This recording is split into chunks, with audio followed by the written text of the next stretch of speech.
Bonjour chers compatriotes, je suis Alain V. Michel.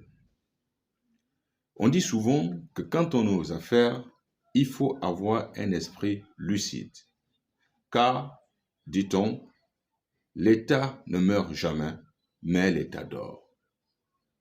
Ça voudrait dire que quand vous êtes aux affaires, quand vous avez une position dominante dans la société, ayez toujours à l'esprit que ces privilèges peuvent finir et après vous devenez une proie pour ceux qui s'installent. Parce qu'il y a des gens, des compatriotes gabonais, qui, à l'occupation d'un poste, à l'occupation d'une fonction, sinon à la matérialisation d'un privilège recherché, deviennent des demi-dieux. Et quand ils deviennent des demi-dieux, ils oublient que cette position-là peut changer du matin au lendemain. On a vu ça avec les Omariens. On a vu ça avec, au départ, les alléistes. Après, on a encore vu les acrombécistes. Ensuite, ce qu'on avait appelé la Légion étrangère. Et ensuite, on a vu les Angéviens. Et récemment, on a vécu avec la Young Team. Chers compatriotes, le rappel de ces différentes mouvances n'est pas fortuit. Car, à chaque fois qu'il y a eu ce positionnement, on a vu un certain nombre de Gabonais, sinon une nouvelle, on ne va pas appeler ça race, mais un nouveau groupe de Gabonais qui pensent que la vie se limite là. On a l'habitude de dire, ne tutoyons pas l'avenir.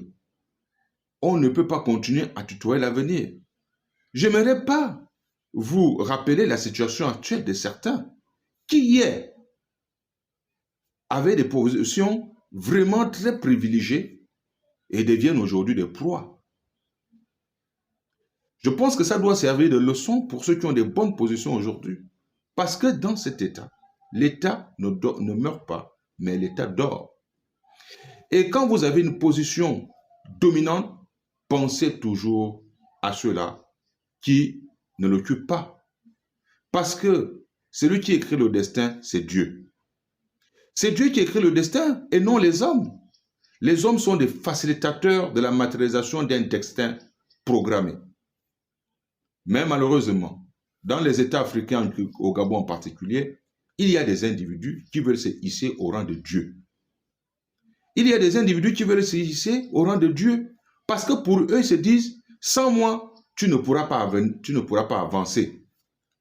Il y a des gens aujourd'hui qui hier occupaient vraiment avec tous les privilèges. Aujourd'hui, ils se retrouvent avec nous. Vous qui m'écoutez, toi qui m'écoutes, Gabonais, et qui a un poste de responsabilité ou une position dominante, il faut toujours penser que après ça, ça peut être le néant. Dans ce pays-là, j'emprunte souvent une expression que après ainsi, c'est le ravin. Chaque groupe en connaît toujours un ravin. C'est pourquoi il faut faire attention. Faites du bien autour de vous. Au lieu de couper les têtes, au lieu de sacrifier des vies, au lieu de toujours verser dans l'orgueil et l'autosuffisance, comme certains, travaillez pour l'amélioration des conditions de vie des compatriotes comme vous et du peuple gabonais. Le Gabon a besoin de ça. Je vous remercie.